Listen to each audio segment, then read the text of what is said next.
On November 30th, 2025, Israel's long-serving Prime Minister Benjamin Netanyahu formally submitted a request for a presidential pardon, not after conviction, but amid an ongoing corruption trial. In a single stroke, he challenged the pillars of fairness, accountability, and equality before the law that undergird democratic governance. What followed was not calm reflection, but an eruption. Tens of thousands poured into the streets, protests erupted outside the residence of Isaac Herzog, and political leaders across the spectrum sounded alarms. This isn't just about one man trying to avoid a verdict. It's about a country forced to ask itself, are we ruled by law or by power? And whether the answer will defend or undo the fragile promise of democracy in Israel. The unprecedented pardon request and its legal shockwaves. Under Israeli precedent, pardons are nearly always issued after conviction, typically in rare exceptional cases, often for security service operatives. Yet Netanyahu's request comes while he stands accused on serious criminal charges: bribery, fraud, and breach of trust.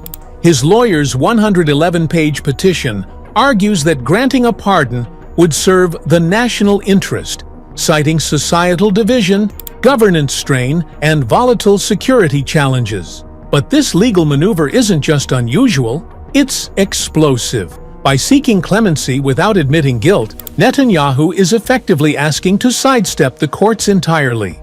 Legal experts warn this undermines equality before the law and sets a dangerous precedent, one where the powerful can exempt themselves from legal consequences via political influence. If Herzog grants the pardon, he will not only be reshaping a single case, he may be rewriting the rules of justice in Israel. The public uproar, protests, rage, and the politics of outrage. Within hours of the pardon request becoming public, the streets of Tel Aviv ignited in protest. Crowds gathered outside President Herzog's residence and courts, chanting slogans, brandishing signs.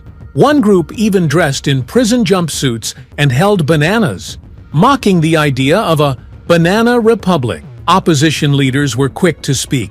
Yair Lapid declared that pardons without admission of guilt are illegitimate and demanded immediate resignation.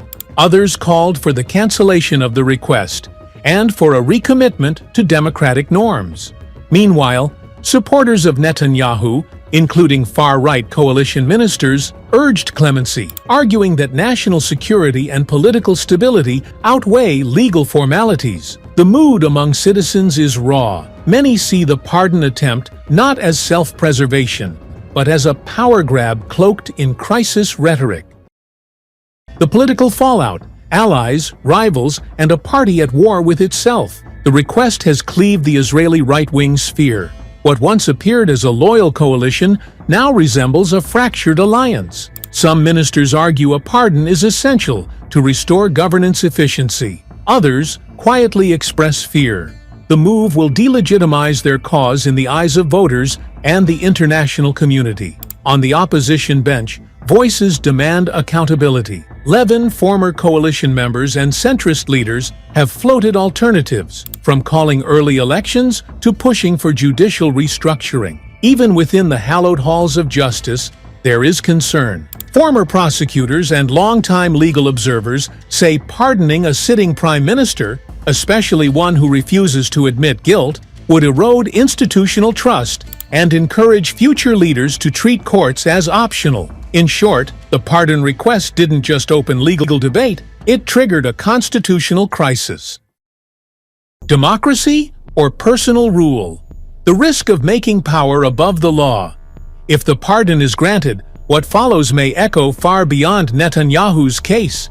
It could mark a turning point where political status protects individuals from legal scrutiny, undermining the doctrine that no one is above the law.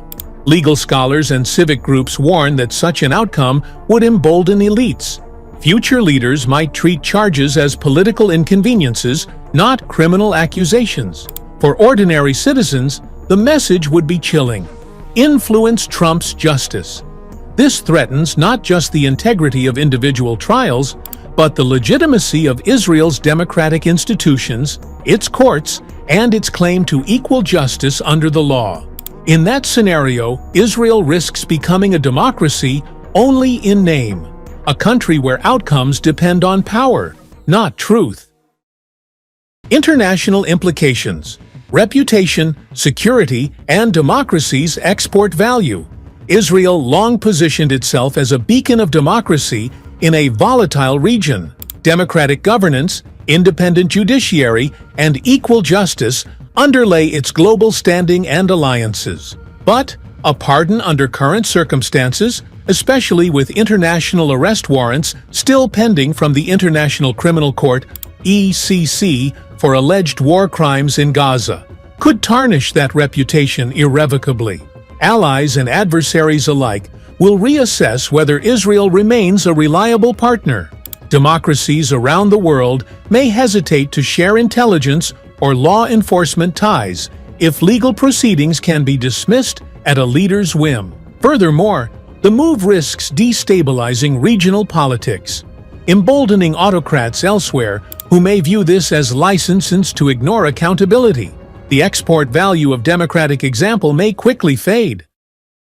The weight on Israel's society: polarization, distrust, and civic erosion. Beyond institutions and politics, the pardon debate hits the heart of Israeli society. Many citizens already feel divided by war, economic hardship, ideological conflict. This pardon push deepens that divide.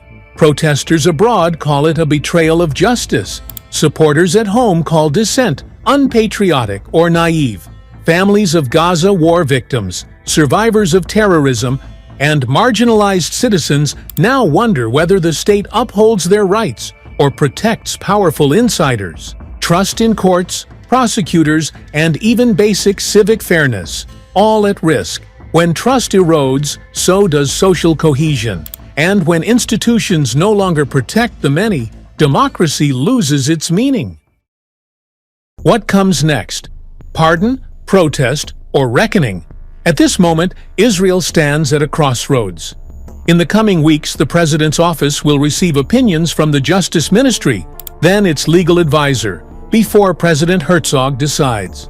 Three paths lie ahead: a pardon granted, likely triggering mass resignations in opposition, international criticism, and long-term damage to judicial credibility; a pardon denied, forcing the trial to continue, but deepening political polarization and potentially provoking new waves of protests; a compromise, perhaps involving early elections, a plea deal, or constitutional reform to redefine pardon and judicial powers.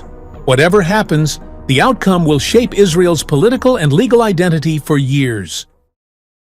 A defining moment for Israel's future. Every democracy faces tests. Some come from external war, others from internal decay. Benjamin Netanyahu's pardon request is not just about a trial. It's a test of whether Israel will remain a nation where laws apply equally, or become a place where power rewrites them. If President Herzog grants the pardon now, Israel may survive piece by piece, its democracy diminished, its legal guarantees weakened, its moral authority compromised. But if the rule of law holds, if justice is allowed to run its course, Israel could emerge from this crisis with its institutions strengthened, its society reaffirmed, and its democratic character intact. The world is watching. History will judge.